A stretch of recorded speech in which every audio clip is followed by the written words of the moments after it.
Something scary is emerging. In the last few hours, undeniable evidence has been revealed. A global system has used billions of dollars to undermine faith in every corner of the world. They have supported atheism, spread gender ideology in schools, promoted campaigns against the family, and even launched direct attacks on Christianity. The church has been involved. Stay with us until the end. Here you will find the answers to many of your questions. What is being revealed is an unprecedented event, a scandal that shakes not only politics, but also the very foundations of the church. It all started when the United States government decided to cut funding to several NGOs, many of them Catholic. What initially seemed like a simple budget cut has unmasked a deeply corrupt system, a network of power and money poisoned to its root. In recent years, these NGOs have received hundreds of millions of dollars for humanitarian projects to help the poor, the sick, and the marginalized. But now it is clear that much of that money never reached those who really needed it. On the contrary, it was used to finance programs in clear contradiction with Catholic doctrine, to spread ideas that undermine faith and morals, and to infiltrate the church itself with the intention of manipulating its message. Official documents confirm that part of the funds were used to promote atheism in traditionally Christian countries, to support initiatives that weaken the family, and to spread ideologies that openly deny the teachings of the church. If you appreciate our information service and share the values of truth and transparency, support us with a super thank you. Each of our contents requires commitment, study, and meticulous writing, and our work is entirely self-financed. Your contribution helps us to continue with this mission. Thank you from the bottom of our hearts. The leaked documents show how these funds, managed by USAID, the United States Agency for International Development, were used to promote ideologies capable of disintegrating the family, to finance campaigns aimed at driving young people away from the faith, and to push the agenda of the culture of death in Catholic countries. And what makes it all the more disturbing is that many of these organizations are directly related to the Vatican. Now it is understood why, in recent years, bishops and cardinals have remained silent in the face of certain cultural battles. Why haven't they defended marriage, life, and Christian identity? Why, instead of openly denouncing evil, have they preferred to talk about climate, economics, and global politics? Why did they accept money from those who wanted to silence them? The most surreal thing is that these funds have not been cut for moral reasons, but because the government has finally launched investigations into waste and abuse in the international aid system. And the moment the flow of money was interrupted, the house of cards collapsed. Devastating evidence is now coming to light, showing how the church has been used as an instrument to spread anti-Christian ideologies, how some high prelates have made secret agreements to obtain more funding, and how money intended for the poor has been used to erode the faith itself. USAID, created to provide economic aid to countries in need, has been transformed over time into an instrument of political and ideological pressure. Now Trump and Elon Musk are working to shut it down permanently. The funds were delivered with very precise conditions, and those who accepted them had to adapt to certain policies. This mechanism has been operating for years in plain sight, hidden behind words like rights, equality, and progress. The system was simple. USAID distributed funds to local NGOs, often Catholic, which used them to manage development projects. Those funds were by no means unexpected gifts.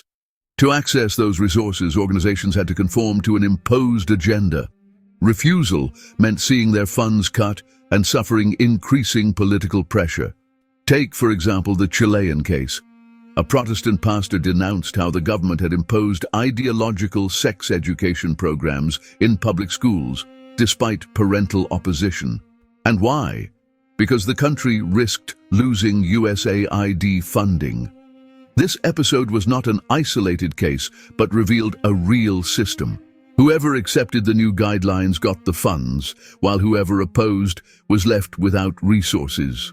The same pattern was repeated in Ireland, where USAID sponsored an event called Ireland 100. Officially intended to celebrate the centenary of independence, it actually turned into a direct attack on Catholicism, an attempt to rewrite the country's history and redefine its Christian identity. And it doesn't end there. Official documents from the US State Department confirm that millions of dollars have gone to social engineering operations around the world. These funds have been used to promote atheism in Nepal, fund LGBT groups in Africa, support progressive NGOs in Latin America, and empower media campaigns aimed at countering Christian values in Europe, all with the indirect support of the Church, which received its share of the loot to the point that even the Holy See has benefited. The documents reveal that millions of dollars have been transferred to the Vatican, money used to pressure governments and multinationals to adapt to new climate policies, turning the Church into an instrument to reinforce the globalist agenda. Now everything is clear. It is easy to understand why bishops and cardinals have remained silent on certain issues or have taken ambiguous positions. It was not a question of prudence, but of convenience. These men of faith received millions of dollars from entities that sought to transform religion into something harmless, empty of its essence, and adapted to modern times. This discovery has sparked a wave of panic internationally. Even journalists and politicians who until yesterday defended the establishment are now trying to distance themselves, not for moral reasons, but because they know the system is collapsing. This scandal is not only affecting some Catholic organizations, but is dismantling a power mechanism that has lasted for decades. The truth can no longer be ignored. Archbishop Carlo Maria Vigano knew it. He had put it in black and white in a letter addressed to Donald Trump when the then President of the United States was at the center of an unprecedented political battle. That letter, which at the time seemed like a simple warning, today appears as a prophecy that is being fulfilled before our eyes. Vigano was not just talking about politics. His message was clear and unmistakable. He was revealing a dark system, a deep state and a deep church that operate in the shadows to undermine sovereignty and destroy faith from within. Recent revelations about USAID and the funding that has corrupted the church confirm that these words are more disturbing today than ever. The Archbishop explained that the deep state is not just an abstract concept, but a network of power made up of politicians, bureaucrats, multinationals, and pressure groups that manipulate governments and institutions, imposing their will over that of the people. But the most shocking thing about his denunciation was what it referred to the church. According to him, there is a deep church, a parallel church infiltrated by members who do not work for Christ, but for the interests of the world. These false shepherds have embraced anti-Christian ideologies, changed the language of faith, abandoned the spiritual mission to embrace a secularized and globalist agenda.